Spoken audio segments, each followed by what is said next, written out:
Hola, hola, ¿cómo están? Muy buenos días, buenas tardes, buenas noches, independientemente de la hora en que vean esta presentación. El día de hoy, el Instituto de NIF presenta la primera sesión del programa práctico de especialización en normas internacionales de información financiera. Este es un programa de 45 horas, un programa completo, que se desarrollará en 15 sesiones de 3 horas cada uno. Al finalizar este programa, usted habrá recibido 45 horas de información oro puro, todo relacionado a normas internacionales de información financiera. En plataforma tenemos a la doctora Nail Ruiz Saavedra de Colombia, contadora pública de la Universidad Nacional de Colombia con especialización en contabilidad financiera. De igual forma, la doctora tiene amplia experiencia en auditoría, contabilidad, impuestos, finanzas, control internos, entre otros. Para nosotros, como siempre, un honor, un privilegio poder contar con su apoyo y su colaboración a favor de nuestros asociados, suscriptores del Instituto TENIP. Doctora Nair, ¿cómo está? Muy buenos días. Tiene usted el micrófono habilitado. Iniciamos con esta primera transmisión que nos convoca para el día de hoy. Muy buenos días a todos. Buenos días, doctor Edu. Reciba un cordial abrazo aquí desde la ciudad de Bogotá. El día de hoy vamos a iniciar el programa de NIF, pero enfocado a la parte práctica. ¿Esto qué significa? Significa que cada sesión vamos a realizar ejercicios en Excel de cada una de las normas internacionales de información financiera. El día de hoy vamos a ver la NIC 1, presentación de estados financieros, y la NIC 2, inventarios. Inicialmente, a manera de repaso, porque aquí vamos a hacer solamente la parte práctica, voy a hacer una serie de preguntas respecto a los fundamentos teóricos que cada uno de nosotros tenemos respecto a cada una de las normas. Una vez terminemos esta parte de los fundamentos teóricos, vamos a iniciar con cada uno de los ejercicios. La norma, quizás la más importante para la preparación de estados financieros, es la NIC 1. ¿Por qué? Porque como vamos a ver a lo largo de este programa práctico, ya cada una de las normas va a ver cada hecho económico aislado, en tanto que la NIC 1 nos muestra, nos refleja unos criterios prácticos para elaborar los estados financieros. Por lo tanto, tengo un ejercicio completo iniciando desde el balance de comprobación, desde el balance de prueba. ¿Para qué? Para que vean a lo largo de este programa, o por lo menos en el hoy, cómo se debe hacer el montaje del conjunto completo de estados financieros. ¿Por qué? Dice la NIC 1, y de acuerdo a lo que hemos visto en anteriores cursos, o incluso lo que la misma norma nos indica, el conjunto completo de estados financieros son 5. Tenemos el estado de situación financiera, en el cual tenemos activos, pasivo y patrimonio. ¿Por qué? Porque nosotros tenemos que analizar cómo se encuentra respecto a ese patrimonio neto, es decir, cuáles son los recursos y cuáles son las deudas de la empresa. ¿Para qué? Recordemos lo que nos dice el marco conceptual para la toma de decisiones económicas financieras.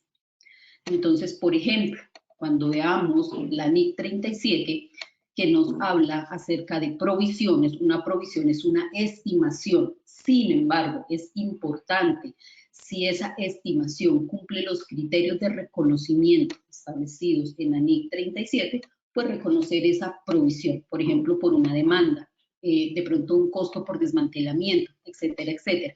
¿Por qué? Porque eso va a afectar la decisión de la gerencia, de la junta directiva respecto a los resultados de la compañía.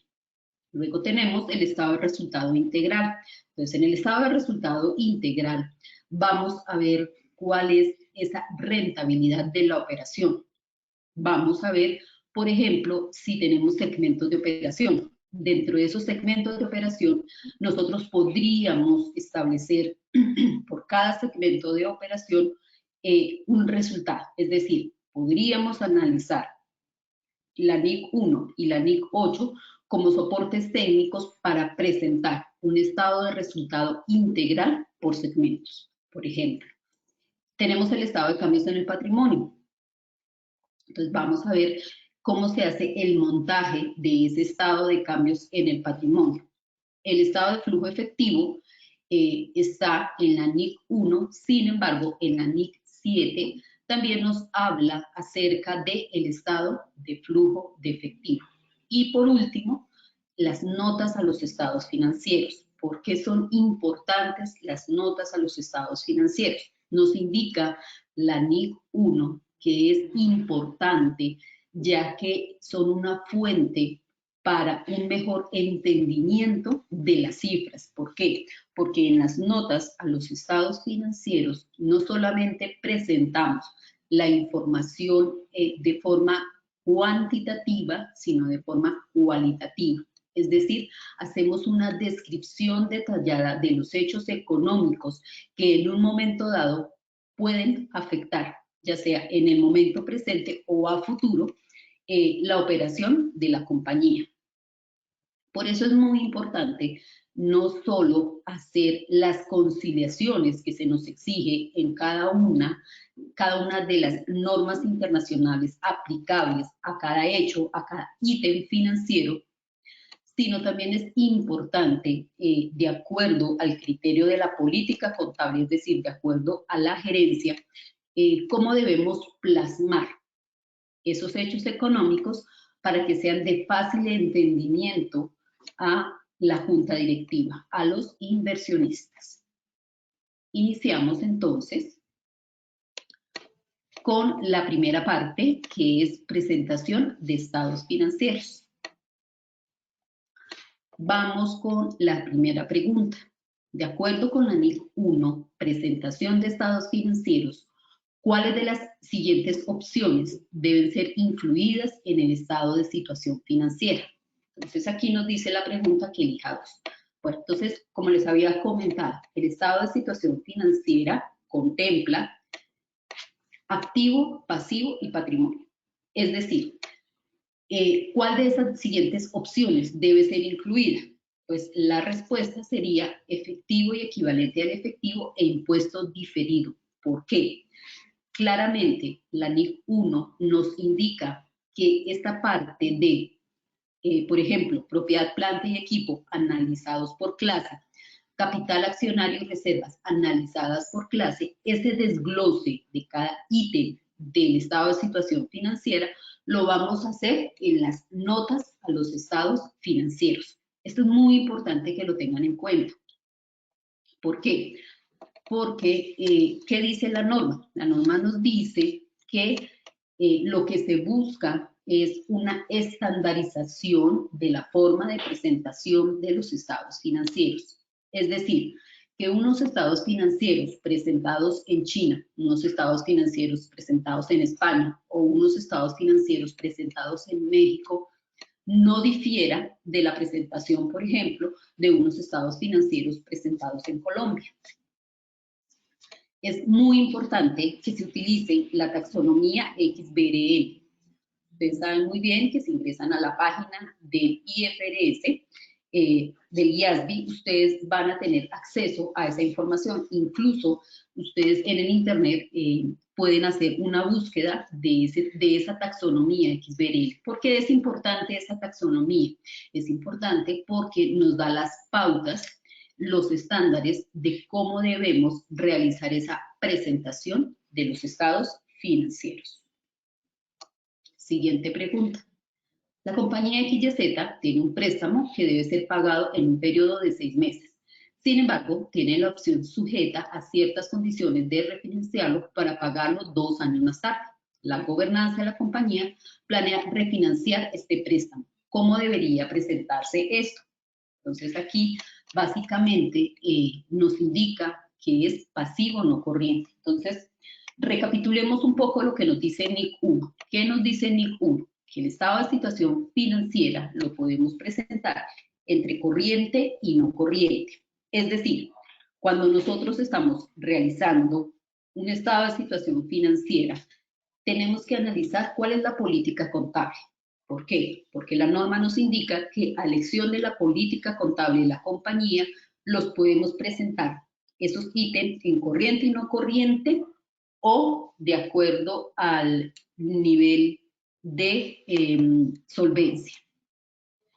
Normalmente siempre se presentan los activos y pasivos en corriente y no corriente. ¿De acuerdo a qué? De acuerdo a el tiempo de la empresa. Es decir, en este caso normalmente es un año. ¿Qué significa esto? Significa que cuando nosotros tengamos nuestro Excel, lo primero que vamos a establecer es qué es corriente y qué no es corriente. ¿Para qué? Para hacer una adecuada presentación.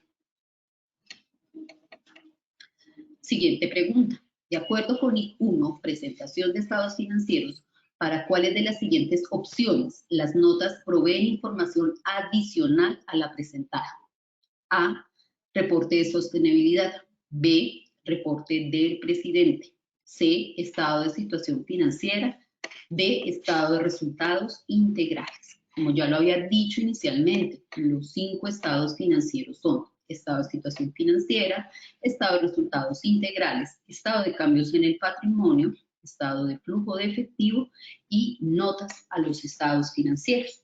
Y las notas lo que nos entregan es información financiera que refleje de forma cualitativa las cifras que hemos presentado en los otros estados financieros. Por lo tanto,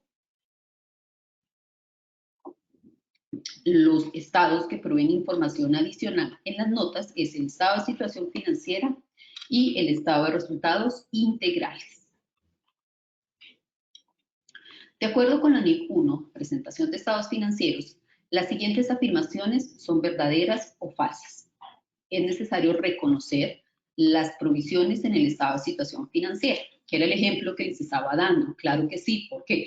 Porque si cumplen los criterios de reconocimiento y en fin de la información financiera es que sea útil a la toma de decisiones económicas, por lo tanto, es necesario reconocer estas provisiones. 2. Es necesario reconocer el excedente de revaluación sobre activos no corrientes directamente en el estado de cambios en el patrimonio. Veamos las respuestas. Entonces, aquí vemos que la primera es verdadera, ya lo habíamos comentado. En cuanto a la segunda, ¿a qué se refiere en el estado de cambios en el patrimonio? Entonces, vamos a lo que también nos indica la NIC 1, que es la identificación de las partidas de otros resultados integrales. Entonces, ¿qué significan las partidas de otros resultados integrales? Son partidas que no las vamos a reconocer en el resultado de la operación, sino como una partida del patrimonio. Entonces, ese tipo de partidas, por ejemplo, si tenemos por política contable, de acuerdo con lo que nos indica NIC 16, que los elementos de propiedad, planta y equipo se miden por el modelo de revaluación, esas variaciones de ese modelo de revaluación, de ese valor razonable de esos elementos de propiedad, planta y equipo, pues los vamos a reconocer como una partida ORI. Entonces, esa partida ORI, ¿dónde la vamos a presentar? La vamos a presentar en el estado de situación financiera dentro del patrimonio y en el estado de cambios en el patrimonio, como lo vamos a ver en el ejercicio, lo vamos a presentar en una columna aparte. De acuerdo con NIC 1, ¿cuáles de las siguientes opciones deben obligatoriamente ser incluidas en el estado de situación financiera? Entonces, aquí, ¿qué es lo importante?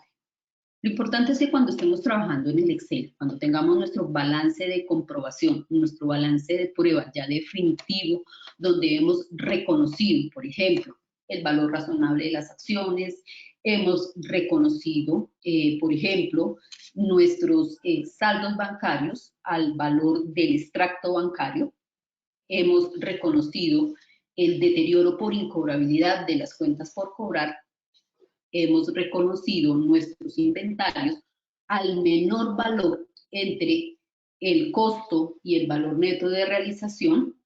Si tenemos propiedad, planta y equipo, las hemos reconocido bajo el modelo de valor razonable, en el caso de que esa sea la política. Las propiedades de inversión, ¿cuál es la diferencia entre propiedad, planta y equipo y propiedades de inversión?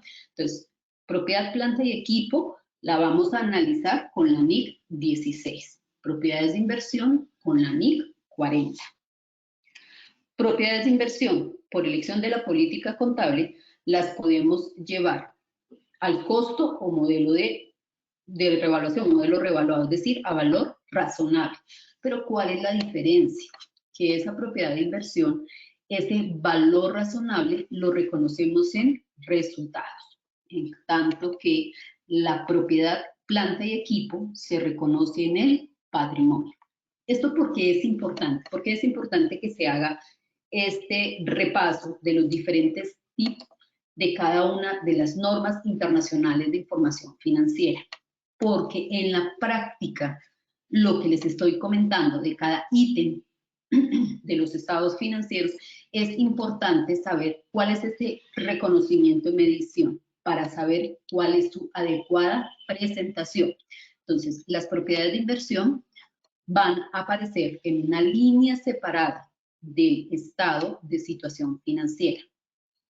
Y también va a aparecer esa medición a valor razonable en el estado de resultado integral, pero en la parte de otras ganancias, en caso de que sea una revaluación con un mayor valor de ese valor contable, o una pérdida. ¿Por qué? Porque hay una pérdida de ese valor razonable. También es importante que tengamos en cuenta si, por ejemplo, la empresa tiene activos biológicos, la parte de los pasivos, si tenemos, por ejemplo, unas provisiones, beneficios a empleados, etcétera, etcétera. Entonces, es importante ese análisis en el momento de la preparación de los estados financieros. En la parte práctica, ¿qué aconsejo yo? Y vamos a ver ahorita el ejercicio más adelante. El ejercicio que debemos hacer es, tome usted el balance de comprobación, el balance de prueba.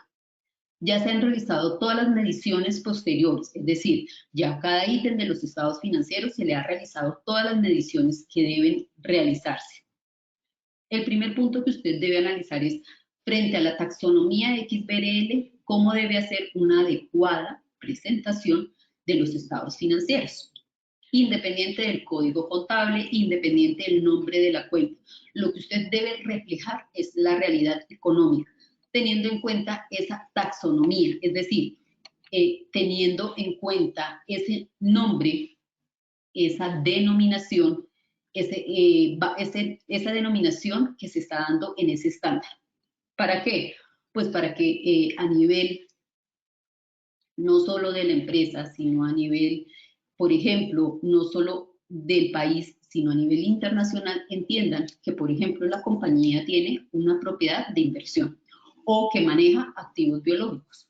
Pero si usted maneja propiedad de inversión, maneja activos biológicos como un paquete que se llame propiedad, planta y equipo, pues el usuario externo, el potencial inversionista, pues no va a entender que usted tiene una propiedad de inversión o que tiene activos biológicos. Entonces, en este caso, la respuesta es propiedad de inversión e inventarios. De acuerdo con NIC 1, las siguientes afirmaciones son verdaderas o falsas. Los dividendos declarados deben ser reconocidos en el estado de resultados integrales. Una pérdida por venta de activos debe ser reconocida en el estado de cambios en el patrimonio. En este caso específico, estamos hablando que ambas afirmaciones son falsas. ¿Por qué? Cuando se declara un dividendo para la empresa, significa que es un pasivo, una cuenta por pagar a los accionistas. En cuanto a la venta de activos, pues esa venta, en este caso una pérdida, pues vamos a reconocerlo como una pérdida como tal en el estado de resultados integrales. Siguiente pregunta. De acuerdo con la NIC 1, presentación de estado